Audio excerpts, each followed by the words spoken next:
तर आपल्या एनएसएस कॅम्पच्या पहिल्याच दिवशी तुमच्या भावानं प्रेमावर एवढी खतरनाक शायरी म्हटली ना, ती शायरी म्हटल्यानंतर इच्छा पोरोपोरीचं काय रिएक्शन आलं चला तुम्हाला ब्लॉग मध्ये मी पुढे दाखवतो. पण मी काय म्हणतो तेपर्यंत तुम्ही तुमच्या भावाला फॉलो नशीन केलं तर पटापट लवकर फॉलो करून टाका बरं, कारण की आपल्याला लवकरच आपले फॉलोअर 110K करायला लागतात. तर काय म्हणता मग पोट्टी यो कशा सर्वांना मनापासून जय श्रीराम. मी तुमचा कौस्तुभ स्वागत करतो तुमचं आपल्या एनएसएस कॅम्पच्या पहिल्या दिवसाच्या सेकंड पार्ट मध्ये. आणि जो पहिला पार्ट आहे की नाही तो मी अकाउंटवर टाकलेला आहे, पाहिला नसेल तर एक वेळा नक्की जाऊन पाहून घ्या. तर जसा सगळेचा इथे नाश्ता झाला, सगळे मस्तपैकी तयार झाले आणि त्यानंतर सगळेनं काढली इथं मिळून रॅली. आणि कोणती मिरवणूक नाही तर रॅली निघा आणि त्याच्यात तुमच्या भावानं ड्रोन ना उडवा असं होऊ शकते काय रे बा. सगळ्यात पहिले तिथं ड्रोन काढलं आणि 15-20 उभे आडवे व्हिडिओ काढून घेतले आणि त्याच्यासोबत फोटोही काढून घेतले. त्यानंतर रॅली सोबत पूर्ण गावात पायदल फिरलो. तसं तर हे गाव जास्त मोठं नाही आहे म्हणा, तरी 1500-2000 लोकसंख्या आहे. मी काय म्हणतो या गावातून आपला व्हिडिओ कोणी पाहत असेल नाही तर या गावाच्या आजूबाजूपासून कोणी पाहत असेल तर एक वेळा नक्की कमेंट करून द्या. आणि या गावाचं नाव जर तुम्हाला माहित नसेल तर एक वेळा मी अजून सांगून देतो. गावाचं नाव आहे ब्राह्मणवाडा भगत आणि हे ते अमरावती जिल्ह्यात चांदूर बाजार तालुक्यात. मग रॅली झाल्यानंतर वापस आम्ही आमच्या कॅम्पच्या लोकेशनवर जसं पोहोचलो आपले पोट्टीचे लागले भांडणं. कायच्यासाठी? फक्त तोंड धुयासाठी. काढलं बाबा आहे ना बाहेर शर्ट धुतलं त्याचं तोंड. पोट्टी पुरे डेंजर आहेत, काही विचार नाही करत. नातखुळा काम आहे आपल्या पोट्टीचं. येले म्हटलं करा तुम्ही भांडणं आणि धुवा तुमचे तोंड. आम्ही येतो एका दुकानात जाऊन चॉकलेट घेऊन. पहिले त्या गावातल्या एका दुकानात आलो आणि तिथून जरासे चॉकलेट घेऊन घेतले. ते कसं आहे ना भाऊ आपल्याला कोणत्या गोष्टीचा शौक तर नाही, पण जरासे गरिबी चॉकलेट खा म्हटलं. तिथून मग वापस आपल्या सभागृहात आलो.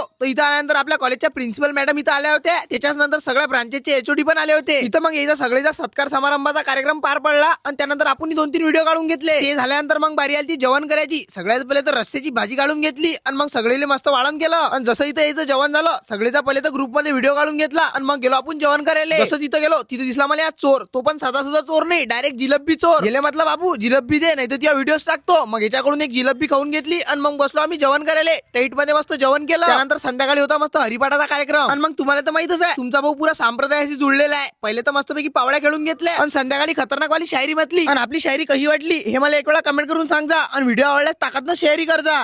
उगाच आलो तुझ्या आयुष्यात तुझ्यापासून लाभ होतं तेच बरं होतं. उगाच आलो तुझ्या आयुष्यात तुझ्यापासून लाभ होतं तेच बरं होतं. मला आणि फक्त माझ्या देवाला माहिती आहे माझं तुझ्यावरचं प्रेम किती खरं होतं.